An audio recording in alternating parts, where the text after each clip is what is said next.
नमस्कार दोस्तों। आज हम बात कर रहे हैं मनीष सिसोदिया के ऊपर। मनीष सिसोदिया पिछले 1 महीने से बेल लेने की कोशिश कर रहे हैं, परंतु उन्हें बेल मिल नहीं रही है। वो फ़िलहाल ईडी और सीबीआई दोनों की हिरासत में है। सबसे पहले उन्हें सीबीआई ने हिरासत में लिया था, फिर उनकी जो हिरासत है धीरे धीरे बढ़ती रही जुडिशल कस्टडी में। बाद में उन्हें भेज दिया गया। पहले उन्हें रिमांड पे रखा गया, रिमांड भी सीबीआई को उनकी पूरी मिली।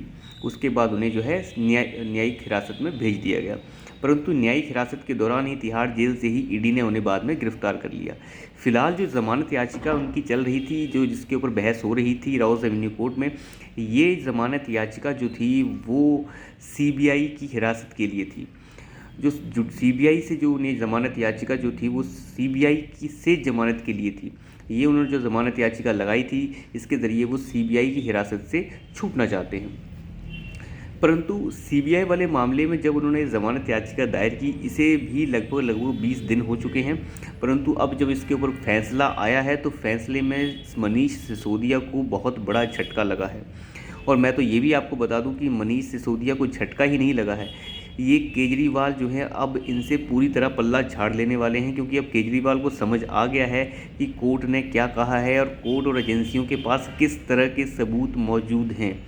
अब केजरीवाल जी पूरी तरह से आश्वस्त हो चुके हैं कि मनीष सिसोदिया को टिश्यू पेपर की तरह उखाड़ के साइड फेंक दो, इसे मरोड़ो और साइड पे फेंको। अब ये किसी काम का नहीं रहा है, क्योंकि जिस प्रकार से कोर्ट ने अपनी बातें रखी हैं मनीष सिसोदिया की बेल को डिसमिस करते समय, वो बहुत ही अभूतपूर्व है। इस तरीके से ज़्यादातर जो है कोर्ट्स अपना रिस्पॉन्स देते नहीं हैं, परंतु जिस तरीके से डिटेल में कोर्ट ने जो है बेल के साथ अपना रुख भी साफ किया है, ये बहुत बड़ी बात है। दोस्तों, कोर्ट ने ये कहा है कि मनीष सिसोदिया जो हैं आबकारी नीति में बदलाव के आर्किटेक्ट हैं। उन्होंने इस सारे के सारे षड्यंत्र का आर्किटेक्ट बताया है मनीष सिसोदिया को। उन्होंने कहा है कि आबकारी में जो बदलाव किए गए हैं या उसका अमल में लाया गया या उसे बनाया गया, जिस प्रकार से भी इसमें बदलाव हुए हैं, 5% से उठा के मुनाफे को 12% किया गया, ये सारा का सारा जो काम है ये मनीष सिसोदिया के द्वारा किया गया है और इसमें ये मुख्य आर्किटेक्ट हैं। इसके साथ ही कोर्ट ने कुछ और बातें भी जोड़ी हैं। कोर्ट ने ये कहा है कि आबकारी नीति को बनाने और उसे अमल में लाने के लिए मनीष सिसोदिया की जो है पूरी तरह से एक अहम भूमिका रही है। उनकी भूमिका बहुत बड़ी है इस पूरे षड्यंत्र में। उन्होंने सीबीआई की जांच में आई उस बात को भी तवज्जो दी है। कोर्ट ने ये देखा है कि जो सीबीआई की जांच में 90 से 100 करोड़ रुपए मनीष सिसोदिया और उनके साथियों तक पहुंचाने की जो बात कही गई है, उसमें कुछ दम है। और उन्होंने ये भी कहा, कोर्ट ने ये भी कहा कि इस पैसे की एवज में बाद में साउथ ग्रुप की कंपनी को आबकारी नीति में बदलाव करके फ़ायदा पहुंचाने का काम मनीष सिसोदिया जी के द्वारा किया गया है। तो आप यहां से देख सकते हैं कोर्ट ने अपने डिसीजन में बिल्कुल साफ सुथरे तरीके से कह दिया है कि पूरी तरह से मनीष सिसोदिया का इसमें एक बहुत बड़ा रोल है। उन्होंने बहुत बड़ा रोल जो है आबकारी नीति में बदलाव करके जो है अपना निभाया है, तो इसलिए इनको बेल इस तरह से ग्रांट नहीं की जा सकती। ये बहुत बड़ी बातें जो हैं जो कोर्ट की तरफ से आई हैं, इन बातों से मनीष सिसोदिया को कम से कम इतना तो समझ आ चुका है कि अब जो है वो पूरी तरह से फंस चुके हैं। या तो अब वो अपना मुंह खोल दें, या तो जो है पल्ला झाड़ लें, या फिर सरेंडर कर दें, या फिर इसी तरह से पड़े रहें और एजेंसियां उनके खिलाफ जो हैं पूरी तरह केस को वाटर टाइट कर देंगी। वो दोनों तरफ से फंसेंगे, बोलेंगे तब भी, नहीं बोलेंगे तब भी। तो इस तरीके से जो बात हुई है, ज़मानत पर फैसला सुनाते समय जो कोर्ट के जो स्पेशल जज थे, उन्होंने जज M.K. नागपाल जी ने कुछ स्पेशल कमेंट्स भी दिए हैं। उन्होंने कहा है कि जिस तरीके की बातें सामने आ रही हैं केस में, मनीष सिसोदिया को बेल देने से हमें लगता है कि वो केस को पूरी तरह से प्रभावित कर सकते हैं। कोर्ट ने उनकी ज़मानत याचिका पे डिसमिस कहते हुए ये कहा कि अगर मनीष सिसोदिया को ज़मानत मिल जाती है तो वो बाहर जाके जो है सबूतों से छेड़खानी कर सकते हैं, वो सबूत मिटाने की कोशिश कर सकते हैं। वो प्रभावित व्यक्ति हैं और उनका बहुत बड़ा प्रभाव है, बाहर जाके वो गवाहों को प्रभावित कर सकते हैं और बहुत सारी और छेड़खानियाँ भी कर सकते हैं। जिस प्रकार से मनीष सिसोदिया का अभी तक व्यवहार हमने देखा है वो व्यवहार सही नहीं है।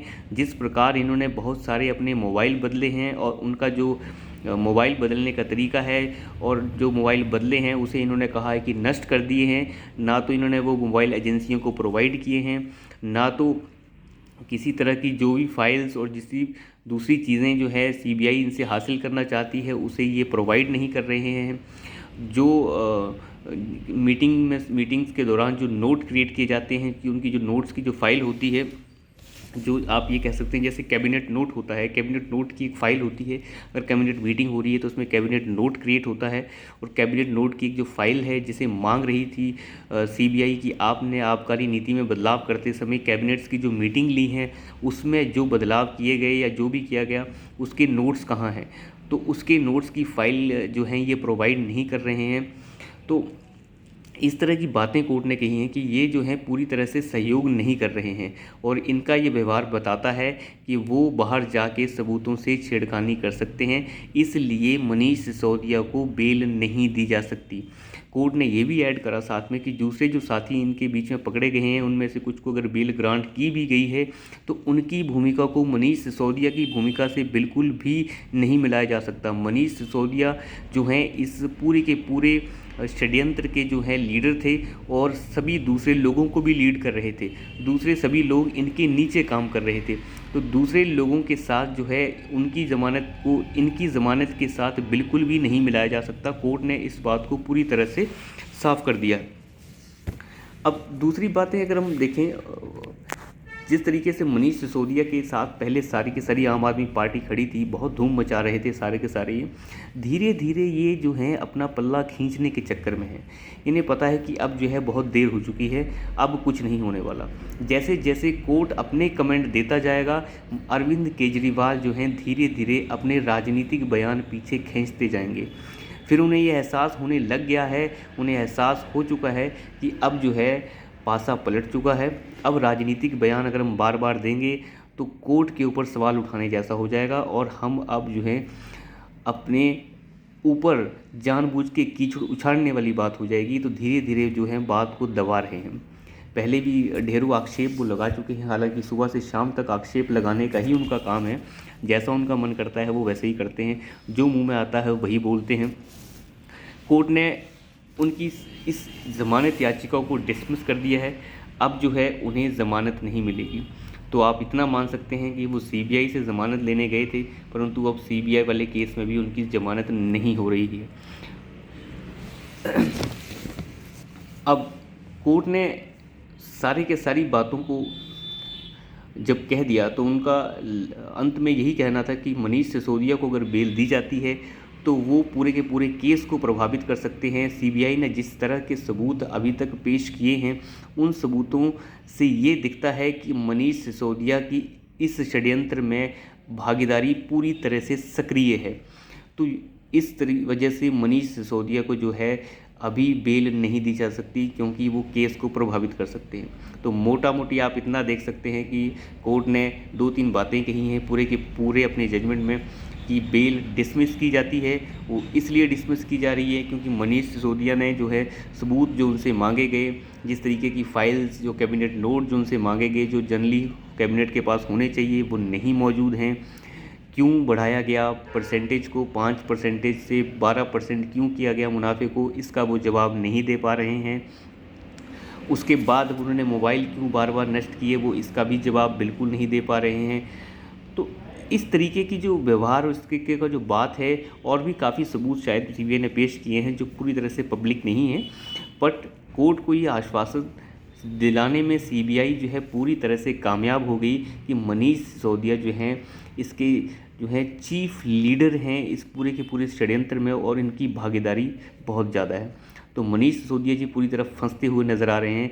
जो उन्होंने एक छोटा सा कह सकते हैं बॉल फेंका था विक्टिम कार्ड खेला था so called Manish Sisodia and बहुत बड़े कट्टर लीडर एंड ऑल एंड बहुत कट्टर ईमानदार।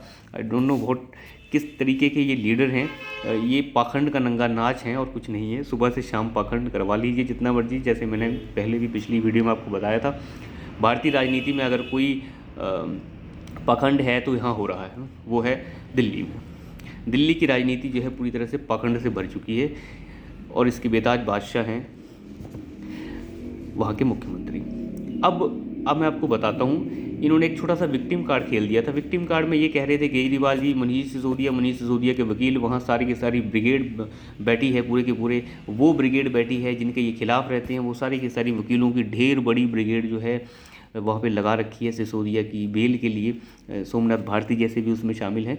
ये कह रहे थे कि मनीष सिसोदिया की बीवी बहुत बीमार है, 20 साल से बीमार पड़ी है, इसका बहुत बुरा हाल है, देखने के लिए कोई नहीं है, इसका कोई ध्यान रखने वाला नहीं है, बेटा बाहर पढ़ता है, शिक्षा मंत्री यहाँ का है, बेटा बाहर पढ़ता है, पता नहीं किस टाइप का शिक्षा मंत्री है।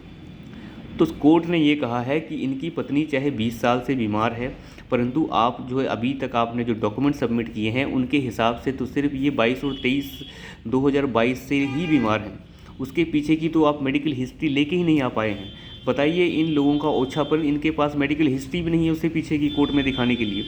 किस तरह के वाहियात लोग हैं। और उन्होंने ये भी कहा कि कोर्ट ने ये कहा कि मेडिकल जांच में जो है जिस तरह की मेडिकल रिपोर्ट्स और जांच हमें दिखाई गई है, इसमें तो किसी भी तरह की ऐसी बात नहीं लिखी गई है कि वो इतनी ज़्यादा गंभीर हैं जितनी गंभीर आप बता रहे हैं। तो देखिए इन लोगों का ओछापन, किस तरीके से ये झूठ सच बोलने में लगे रहते हैं, विक्टिम कार्ड खेलने में लगे रहते हैं। तो इनके सारे विक्टिम कार्ड फेल हो रहे हैं और ये धीरे धीरे दलदल में धंसते जा रहे हैं। जो पाखंड जो है अब धीरे धीरे उसका पर्दा गिर रहा है और वो अंत की तरफ बढ़ रहा है। तो अभी के लिए इतना ही। धन्यवाद।